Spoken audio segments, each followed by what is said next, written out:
নিজেকে কখনো আমি নায়িকা বলতে চাই না, বা কেউ নায়িকা বলে একটু মন খারাপও করি। আমি আমার সব কাজ দেখে আমি কোনো না কোনো একটা খুঁত বের করি। যে যত প্রশংসা করে আমি তত বেশি খুঁত দেখতে পাই নিজের মধ্যে। কেন জানি ক্যামেরাটা যখন ফার্স্ট ওপেন হতো বা আগের রাত্রেবেলা উত্তেজনায় ঘুম আসতো না, অথবা ক্যামেরাটা যখন ওপেন হতো তখন একটু করে শুনতে পারতাম যে হার্টটা খুব বিট হচ্ছে। সিনেমাটা আসলে পুরোটাই আমার নির্মাতার চাপে এবং মায়ের অনুরোধে করা। হয়তোবা এটা আমার রিজিকে ছিল দেখে আসলে এই মুহূর্তে এটার জন্য আমাকে নেওয়া হয়েছে। টিভি কমার্শিয়াল বলি, নাটক বলি, ওটিটি বলি, যেখানে যেতাম সেখানে আমার মা আমার সাথে থাকে সবসময় ছোটোবেলার থেকেই। কারণ আমার কাছে মনে হয় যে যদি নায়িকা বলা হয় তাহলে সেটা একটা ক্যারেক্টার। আসলে অভিনেত্রী এখনও হয়ে উঠতে পারিনি, এটা আমি বিশ্বাস করি। সেদিক থেকে পারফর্মার বলাটা একটু রিস্ক ফ্রি জোনে নিজেকে রাখা হয়। আচ্ছা, এই অভিনয়ের স্বপ্নটা কবে থেকে শুরু? একেবারেই রিসেন্ট টাইম থেকে। রিসেন্ট টাইম বলতে গেলে আমি যখন 2022 সালে চরকি অরিজিনাল ওয়েব ফিল্ম দাগ করা হয় সঞ্জয় সমতার ভাইয়ার পরিচালনায়, তখন ওখানে নিজের পারফরমেন্সের অনেক ভুল ত্রুটি দেখার পর মনে হয়েছে যে হ্যাঁ, এবার অভিনয়টাকে সিরিয়াসলি নেওয়া যেতে পারে। কারণ এতটুকু ভুল যদি আমি নিজে ধরতে পারি তাহলে সেগুলোকে ঠিক করার ক্ষমতাও আমি রাখি। তো সেই ভুলগুলোকে শুধরানোর একটা বড় জায়গা হচ্ছে বিভিন্ন নাটক বা ওটিটি প্ল্যাটফর্মে কাজ করা।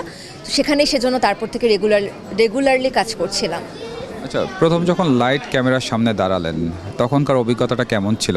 অনেক পেছনের রাস্তায় চলে যেতে হবে, ব্যাক টু 2004। আমি তখন ক্লাস 2তে পড়ি। প্রথম লাইট ক্যামেরা বলতে গেলে সেটা ছিল আমার কাছে আমার বিটিভিতে। ডেফিনেটলি অনেক বড় বড় ক্যামেরা ছিল এবং আমরা 5টা মেয়ে একসাথে সুন্দর লাল সবুজ শাড়ি পরে নৃত্য করছিলাম, নৃত্য পরিবেশনা করছিলাম। তখন আসলে ভয় লাগে নাই।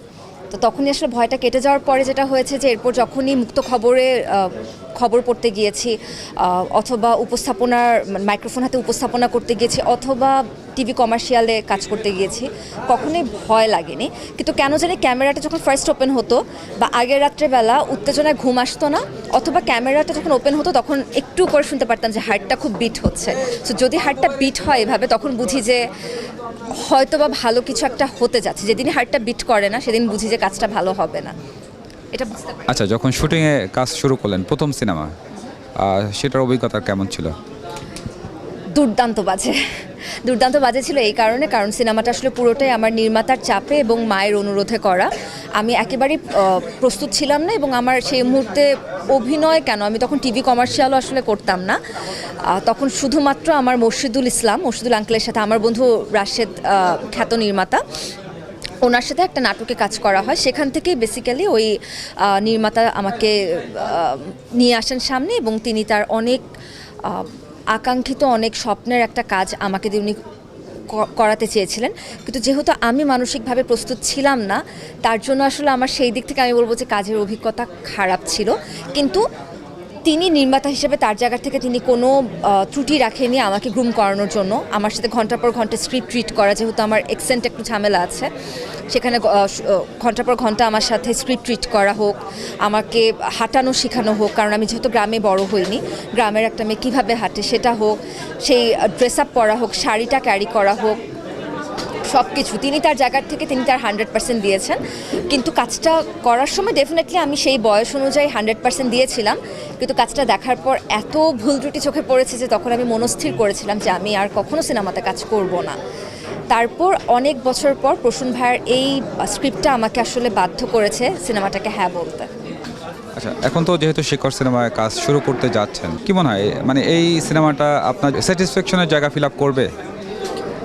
আমি বলবো যে চরিত্রটা আমার স্যাটিসফ্যাকশনের জায়গা ফিল আপ করবে, কারণ আমি যে ধরনের চরিত্রে কাজ করতে চাই তার মধ্যে একটি চরিত্র হচ্ছে ফাল্গুনী চরিত্রটি।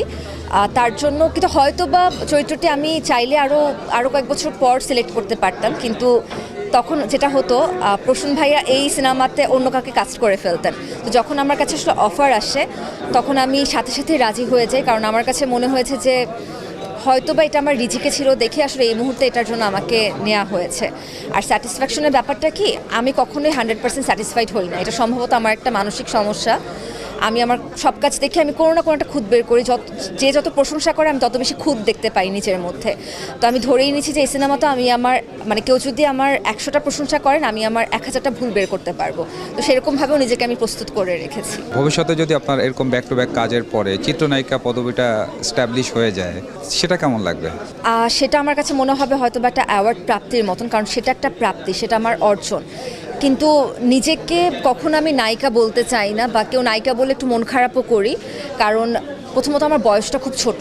বয়সটা বলছি আমার কাজের বয়সটা, আমার নিজের বয়স না। আমি যথেষ্ট বয়স হয়েছে আমার, ওটা আমি জানি, কিন্তু কাজের দিক থেকে যদি বলি তাহলে আমার বয়স মাত্র 3 বছর।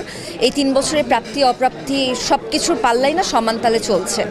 এখনই নিজেকে বড় কিছু ভেবে ফেলা বা একটা কাজ দেখে যে হ্যাঁ this is my best work till now, till today, এটা বলতে না একটু আসলে কষ্ট লাগে। আচ্ছা, বাংলাদেশের চিত্রনায়িকাদের মধ্যে আপনার কাকে পছন্দ? অনেকে আছেন, আগের যারা ছিলেন তাদের মধ্য থেকে নির্দ্বিধায় আমি বলবো, মানে অনেক আগের যারা ছিলেন তাদেরটা ওরকমভাবে হয়তো বা বলতে পারবো না, কিন্তু ববিতা আপার কাজ অনেক দেখা হয়েছে। সো ওনার কাজ খুব ভালো লাগতো। সো স্পেসিফিক্যালি কোন চিত্রনায়িকা পছন্দ এটা বলার থেকে কার কোন চরিত্রটি পছন্দ সেটা আমার জন্য বলাটা আসলে অনেক বেশি ইজিয়ার। অভিনয় জগতে আপনার পরিকল্পনাটা কি? আসলে কোথায় নিজেকে দেখতে চান? যেখানে আমার রিজিক রাখা আছে আমি সেখানেই নিজেকে দেখতে চাই। আমি আসলে প্ল্যান একদমই করি না। আমার কাছে মনে হয় যে উপরে একজন আছেন who is the best planner, এবং তার ঊর্ধ্বে আসলে কিছু নেই। আর আমি নিজের থেকে যা চাই তা আমাকে দেয়া হয়, কিন্তু প্ল্যান করলে সে প্ল্যান কখনো সাকসেসফুল হয় না। তার জন্য আমি একদমই প্ল্যান করি না। আমি এই মুহূর্তে 3D রুলস অ্যাপ্লাই করছি, এবং সেটা অনেক বছর ধরে আসলে আমার প্র্যাকটিসের মধ্যে চলছে। নিজের কাজের প্রতি ডিসিপ্লিন থাকা, নিজের কাজের প্রতি ডেডিকেটেড থাকা, এবং নিজেকে সবসময় ডিসকভার করে চলা। সো এখন ওই 3টা রুলের মধ্যে নিজেকে আমি সীমাবদ্ধ রেখেছি।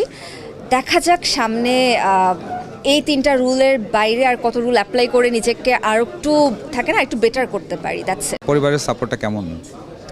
আমি বললাম যে আমি 2002 সালে প্রথম আমি ক্যামেরার সামনে দাঁড়িয়েছি, তার মানে কোথায় 2002 সাল, এখন 2024 সাল, মাঝখানে অনেকগুলো বছর। ডেফিনেটলি প্রত্যেকটা সময় আমার পরিবার আমার সাথে অনেক বেশি সাপোর্টিভ ছিলেন দেখেই এত দূর আসতে পারে। স্পেশালি আমার মা, আমার মাকে ভীষণ মিস করি এখন, কারণ আমার মার অপারেশনের পর থেকে তিনি আমার সাথে সব জায়গাতে যেতে পারেন না, কিন্তু 2020 সাল পর্যন্ত মা আমার সাথে সব কটা জায়গাতে যেতেন। আমার নাচের জায়গা বলি, আমার উপস্থাপনা বলি, আমার টিভি কমার্শিয়াল বলি, নাটক বলি, ওটিটি বলি, যেখানে যেতাম সেখানে আমার মা আমার সাথে থাকতেন। সেখান থেকে মাম্মার সাপোর্টটা অনেক বেশি ছিল, দেন পাপা, দেন বড় বোন।